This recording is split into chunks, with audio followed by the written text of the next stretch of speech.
नमस्कार दोस्तों, मेरा नाम है विपुल राजपुरोहित और स्वागत है विपुल एजुकेशन चैनल पर आप सभी का।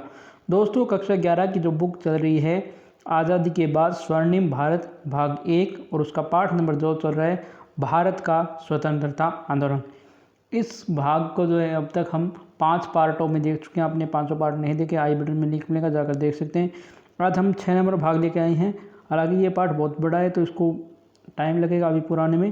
तो आज हम जो है इस वीडियो में जो गांधी जी ने असहयोग आंदोलन किया था वो पूरा असहयोग आंदोलन इसमें पढ़ेंगे जो इस किताब में दे रखा है।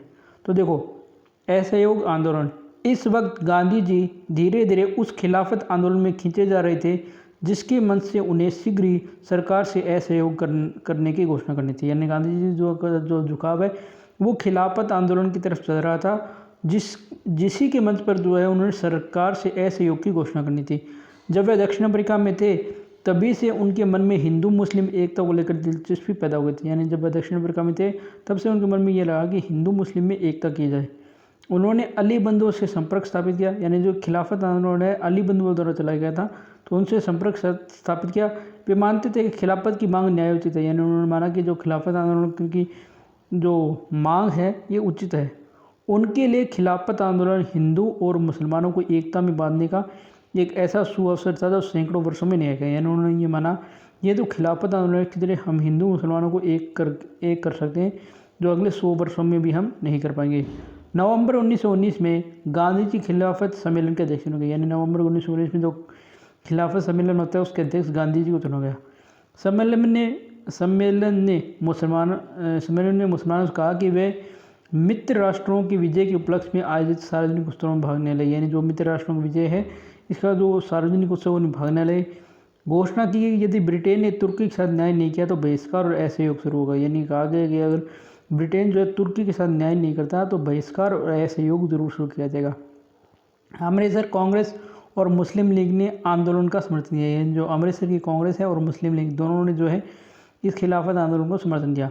गांधी जी ने सत्याग्रह आंदोलन करने का फैसला किया। यानी गांधी जी कहा कि आप सत्याग्रह आंदोलन करना चाहिए। असहयोग का यह कार्यक्रम 1 अगस्त 1920 को शुरू किया गया। यानी 1 अगस्त 1920 को असहयोग का कार्यक्रम शुरू किया गया। इसकी सफलता के लिए कांग्रेस का सहयोग अनिवार्य था। यानी गांधी जी कांग्रेस से उसमें अलग थे तो उन्होंने कहा कि इसके लिए कांग्रेस का सहयोग आवश्यक है।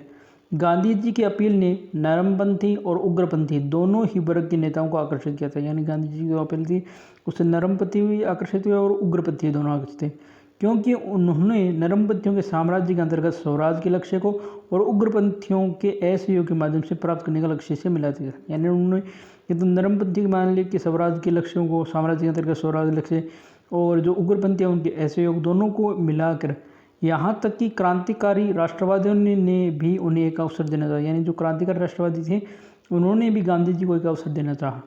अहिंसात्मक असहयोग की नई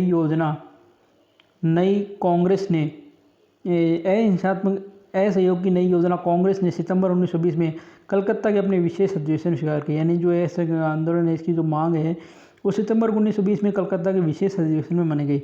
कलकत्ता के अधिवेशन में प्रस्ताव में ऐलान किया गया कि महात्मा गांधी ने जो उत्तरोत्तर बढ़ने वाला अहिंसात्मक असहयोग आंदोलन कार्यक्रम आरंभ किया है वह तब तक जारी रहेगा जब तक उक्त अन्याय की बातों का निराकरण नहीं किया जाता और स्वराज कायम नहीं होता। यानी उन्होंने कहा कि जो भी जिन बातों पर गांधी जी ने ये आंदोलन खड़ा किया, अगर वो उन बातों का निराकरण नहीं हो जाता और स्वराज नहीं हो जाता तब तक ये आंदोलन चल रहेगा। असहयोग का यह आंदोलन कई मंजिलों से होकर बढ़ना था। यानी ये जो आंदोलन है कई चरणों से होकर गुजरना था।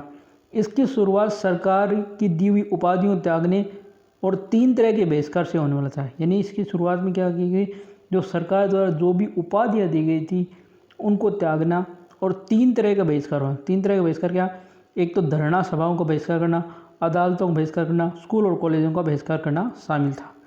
और उसके साथ ही घर घर में फिर चरखा और करगा चालू करने की बात है। यानी घर घर में आप चरखा चलाएं और करगा भी चलाएं। आंदोलन के अंतिम अवस्था में कर बंदी आरंभ करने की योजना थी। यानी आंदोलन की जो अंतिम अवस्था थी उसमें कहा था कि कर को बंद किया जाए, पर यह निश्चित नहीं था कि ये समय कब आएगा। यानी ये निश्चित नहीं था कि ये जो समय है ये कब आएगा। अदालतों में वकीलों ने काम का बहिष्कार कर दिया। अदालतों में जो है वकीलों ने काम करने से मना कर दिया, बहिष्कार कर दिया। दिसंबर 1920 में कांग्रेस का वार्षिक अधिवेशन नागपुर में हुआ। यानी दिसंबर 1920 में जो कांग्रेस वार्षिक अधिवेशन है वह नागपुर में वहाँ लगभग एक मत से नया कार्यक्रम पास हो गया, यानी एक मत से जो है असहयोग आंदोलन का नया कार्यक्रम पास हुआ। इसके पहले कांग्रेस का लक्ष्य साम्राज्य के अंदर रहते हुए औपनिवेशिक स्वशासन प्राप्त करना था, यानी जो असहयोग आंदोलन इससे पहले जो कांग्रेस है डोमिनियन स्टेटस की मांग कर रही थी, यानी साम्राज्य के अंदर रहते हुए औपनिवेशिक स्वशासन प्राप्त करना। अब उसे बदलकर शांतिपूर्ण उपायों से स्वराज प्राप्त करना कांग्रेस का लक्ष्य है, यानी अब उसका लक्ष्य हो गया स्वराज प्राप्त करना शांतिपूर्ण तरीके से। नागपुर अधिवेशन में कांग्रेस संगठन को नया संविधान देकर उसके ढांचे को व्यवस्थित किया, यानी जो नागपुर अधिवेशन हुआ था वहाँ कांग्रेस संगठन को एक नया संविधान दिया गया और उसके ढांचे को व्यवस्थित किया गया। कांग्रेस को एक ठोस और प्रभावकारी राजनीतिक संगठन में बदल दिया गया, यानी कांग्रेस को जो एक ठोस और प्रभावशाली राजनीतिक संगठन में बनाया गया, जिसमें 15 सदस्यों की एक कार्यकारिणी समिति और 350 सदस्यों की एक अखिल भारतीय समिति और ऐसी प्रांतीय समिति व्यवस्था हुई जिनका संबंध जिले से लेकर कस्बों, तहसीलों, गाँव तक हो गया। यानी कांग्रेस में 115 सदस्यों की कार्यकारिणी समिति बना दी और 350 सदस्यों की अखिल भारतीय समिति बना दी। उसके आधार पर प्रांतीय समिति बनाई जिनका संबंध जो है कस्बों से, तहसीलों और गाँव तक हो गया। कार्यकारिणी समिति को ऐसा समन्वित आकार दिया जाना था जिसे 12 महीने सक्रिय रहना था, यानी कार्यकारी समिति को ऐसा आकार देना जाना था जिससे वह 12 महीने सक्रिय रहे। आमतौर पर उनके फैसलों की समीक्षा करने और उसके निर्णयों को बदल देने के अधिकार थे, यानी जो कार्यकारिणी है उनके फैसलों की समीक्षा की जाए और उनके निर्णयों को बदल देने के भी अधिकार थे। प्रांतीय समितियों का पुनर्गठन भाषाई आधार पर था, यानी जो प्रांतीय समिति थी इनका जो गठन है वो भाषा के आधार पर हुआ। ये समितियाँ हर प्रदेश के लिए अलग अलग थी, यानी अलग अलग जो प्रदेश थे उनके लिए अलग अलग थी। इसी क्रम में जो गाँव के ऊपर के क्षेत्र है, तहसील और फिर जिले के लिए भी अलग इकाइयाँ बनती थी। कांग्रेस के वार्षिक अधिवेशनों में शामिल होने वाले प्रतिनिधियों का चुनाव सदस्यता के आधार पर किया जाना था, यानी कांग्रेस के जो वार्षिक अधिवेशन में शामिल जो प्रतिनिधि होते हैं उनका चुनाव सदस्यता के आधार पर किया जाना था। यानी 50,000 सदस्यों पर एक प्रतिनिधि, यानी 50,000 सदस्यों पर एक प्रतिनिधि था। इस व्यवस्था में कांग्रेस प्रतिनिधि बहुल संस्था बन गई, यानी कांग्रेस में प्रतिनिधियों की बहुत ज़्यादा हो गई क्योंकि सदस्यता का वार्षिक चंदा केवल 25 पैसे था। यानी जो सदस्यता अगर आपको कांग्रेस के उस समय सदस्यता लेनी थी तो वार्षिक जो चंदा था वो था केवल 25 पैसे। अतः इसके सदस्यों की संख्या में दिन दुगनी और रात चौगुनी बढ़ती, यानी दिन रात जो है सदस्य बढ़ते रहे। हालांकि ये सदस्यता भी आवश्यक नहीं थी, यानी ये अनिवार्य नहीं थी। सदस्यता के लिए कांग्रेस के लक्ष्यों और सिद्धांतों की स्वीकृति प्राप्त, यानी अगर आप सदस्यता नहीं लेते तो भी आपको कांग्रेस के लक्ष्य और सिद्धांत मानने हैं तो भी सही है। इसकी वजह से यह दल भारत के लाखों लाख गरीबों तक पहुँच गया, यानी जो ज़्यादा सदस्य हो गए इसके कारण ये जो कांग्रेस दल है ये लाखों लाख गरीबों तक पहुंच गया। आयु सीमा को उठाकर 18 वर्ष कर देने के बाद इसमें तरुणाई और आ गई, यानी जब इसकी सदस्य सीमा 18 वर्ष की गई तो और नौजवान युवा भी कांग्रेस से जुड़ने लगे। 1923 में ग्रामीण सदस्यों की संख्या शहरी सदस्यों की संख्या दुगनी हुई, यानी 23 में जो है ग्रामीण सदस्यों की संख्या शहरी सदस्यों से ज़्यादा हो गई।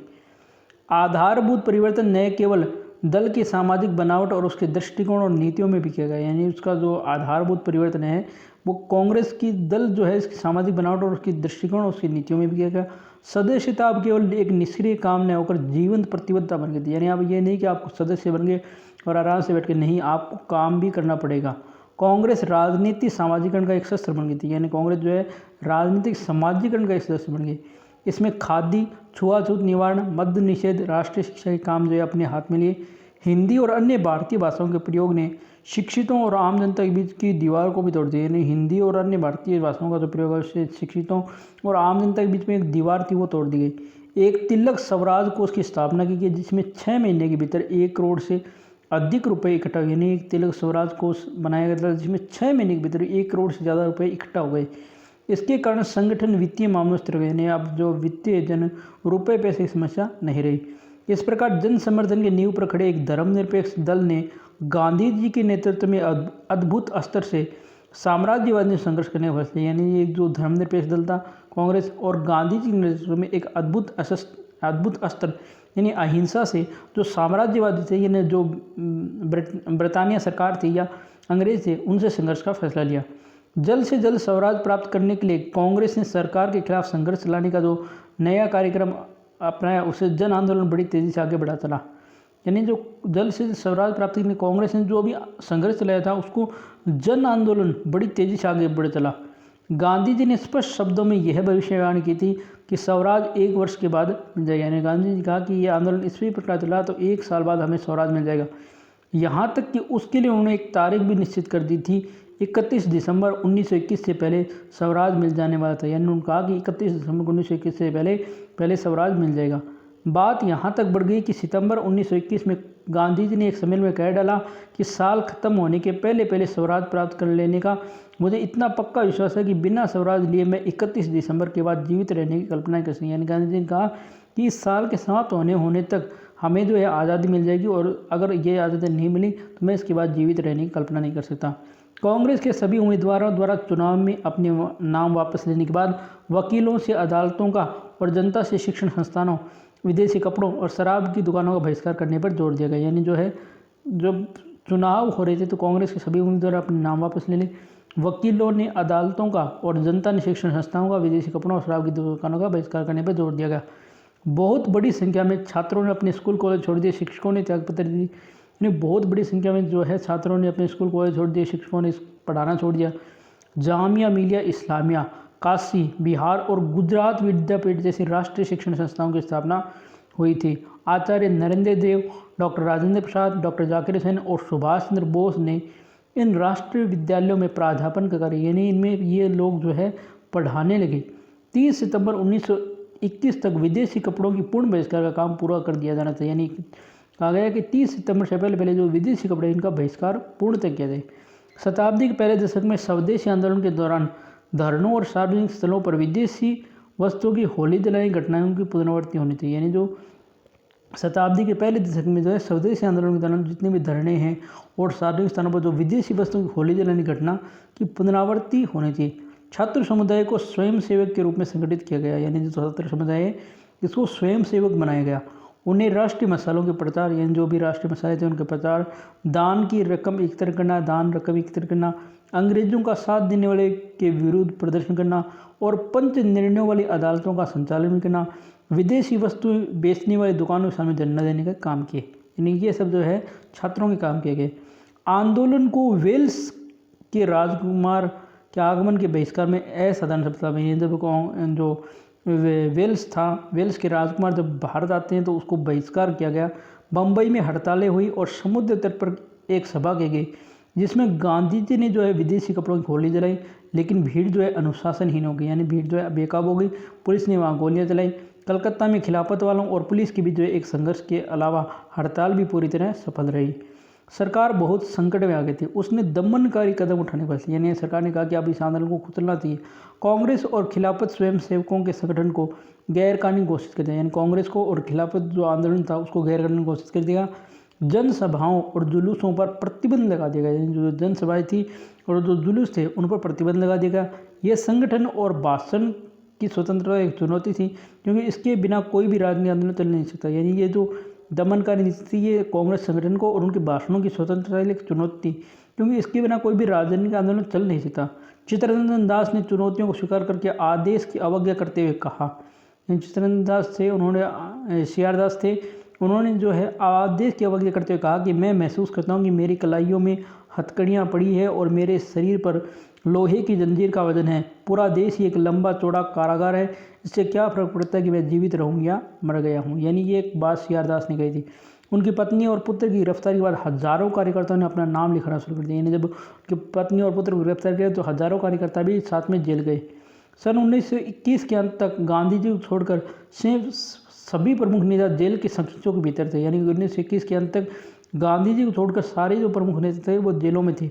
कार्यकारिणी ने हर प्रांत को कुछ खास शर्तों पर नागरिक अवज्ञा आंदोलन शुरू करने की अनुमति दी थी। यानी कार्यकारिणी जो है हर प्रांत को कुछ शर्तें लगाकर जो है नागरिक अवज्ञा आंदोलन शुरू करने की अनुमति दी।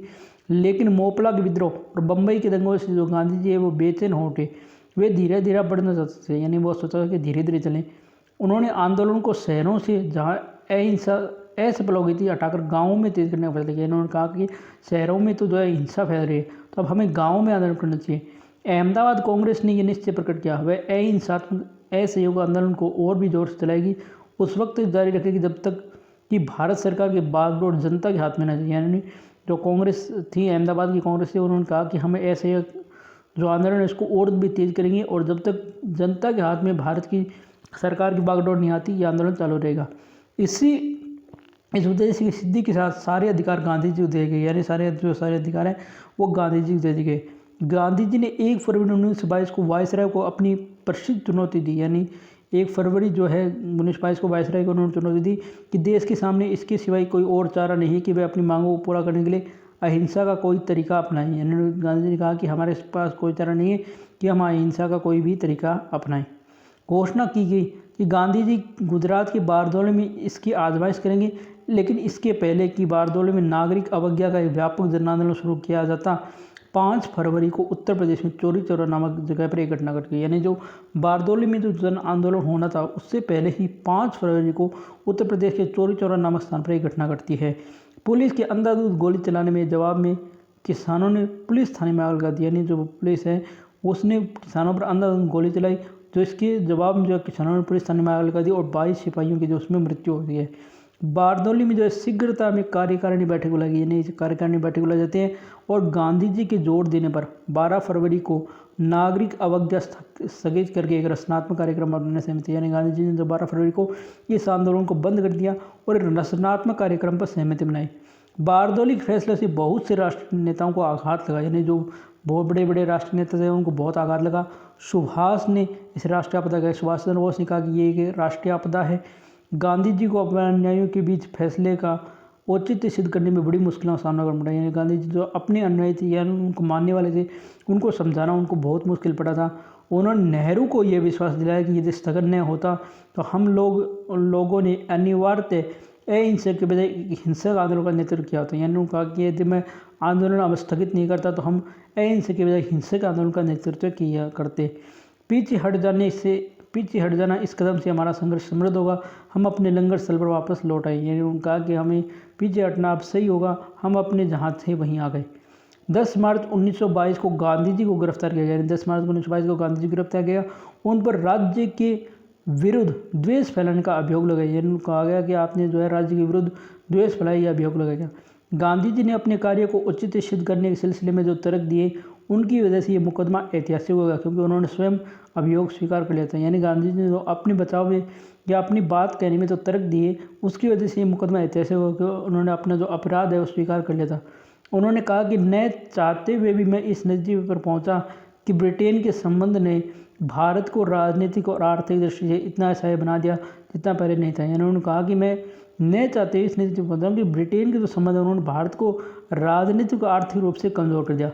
शहर के रहने वाले लोग नहीं जानते कि किस तरह आधा पेट भोजन करने वाली जनता धीरे धीरे मृत्यु के निकट पहुंच रही है। उन्होंने कहा कि शहरों में रहने वाले लोग ये नहीं जानते कि इस प्रकार जो जनता है वो आधा पेट भरकर धीरे धीरे मृत्यु के निकट पहुंच रही है। वे नहीं महसूस करते कि कानून द्वारा भारत में स्थापित ब्रितानी सरकार जनता का शोषण करने चल रही है। यानी वे नहीं जानते कि जो कानून द्वारा स्थापित भारत में जो ब्रितानी सरकार है ये जनता का शोषण करने के लिए चल रही है। आंकड़ों का कोई कुतर्क, कोई बाजीगरी इस प्रमाण को गलत सिद्ध नहीं कर सकता। बहुत से गाँव में नर कंकाल पड़े। यानी उन्होंने कहा कि ये आप एक कोई भी आंकड़े हो, कोई भी बाजीगरी इस बात को गलत सिद्ध नहीं कर सकती कि बहुत से गाँवों में जो नर कंकाल पड़े हैं। सबसे बड़ा दुर्भाग्य है कि प्रशासन से संबंध अंग्रेज या उनके भारतीय सहयोगी नहीं जानते कि उनसे अपराध कराया जाए। उन्होंने कहा कि ये जो प्रशासन संबंध अंग्रेज अधिकारी या भारतीय जो भी अधिकारी हैं उनसे अपराध कराया जाए, जिसके बारे में मैंने बताने की कोशिश की। उन्होंने कहा कि मैंने बताने की कोशिश की थी। मुझे विश्वास है कि बहुत से अंग्रेज और भारतीय अधिकारी ईमानदारीपूर्वक से ये समझते हैं वे संसार के सर्वोत्कृष्टतम प्रणाली को लागू कर रहे हैं और भारत सुस्थिर ढंग से धीरे धीरे प्रगति कर रहे हैं। उन्होंने कहा कि बहुत सारे अंग्रेज और भारतीय अधिकारी वो ईमानदार भी हैं और वो अपनी प्रणाली लागू कर रहे हैं और जिससे भारत धीरे धीरे प्रगति कर रहा है। अपने वक्तव्य को समापन करते हुए उन्होंने कहा कि उनका विश्वास है कि बुराई से असहयोग करना वैसा ही फर्ज है जैसे अच्छाई से सहयोग करना। इन्होंने कहा कि बुराई से असहयोग करना वैसा ही है जैसे अच्छाई से हम सहयोग करें, ये भावना है। उन्होंने अदालत से मांग की कि कानून के अंतर्गत जिसे जानबूझकर किया गया अपराध बना देता है उसके लिए बड़ी से बड़ी जो भी सजा दी जाती है मुझे दी जाए। उन्होंने कहा कि जानबूझकर जो अपराध किया जाता है, माना जाता है, उसके लिए जो भी बड़ी से बड़ी सजा है वो मुझे दी जाए। मुझे यही नागरिक का सबसे बड़ा कर्तव्य, यानी मुझे वह एक भारतीय नागरिक का सबसे बड़ा कर्तव्य लगता है। मुकदमे की सुनवाई करने वाले न्यायाधीश ने स्वीकार करते कहा यह तथ्य है कि आप अपने देश के लाखों लोगों के निगाह में एक महान देशभक्त और नेता हैं, लेकिन यह कहा कि आप जो है अपने देश की जनता में महान देशभक्त नेता हैं, लेकिन अदालत की निगाह में आप एक कानून तोड़ने वाले और उसकी आत्म स्वीकृति करने वाले व्यक्ति हैं।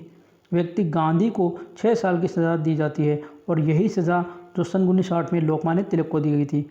फिलहाल 12 फरवरी 1922 को आंदोलन में जो पड़ाव आया था वह अस्थायी साबित हुआ, यानी कि ऐसा ही हुआ।